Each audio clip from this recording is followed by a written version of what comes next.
डोंगरच राहणार साकर शिवबाच होणार आम्ही गड्या डोंगरच राहणार साकर शिवबाच होणार निशान भगवे भूवर फडके शत्रूचे मग काळीच धडके निशान भगवे भूवर फडके शत्रूचे मग काळीच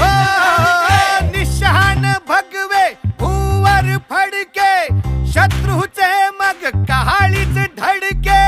मावळे आम्हीच लढणार मावळे आम्हीच लढणार साकर शिवबाच होणार आम्ही गड्या डोंगरच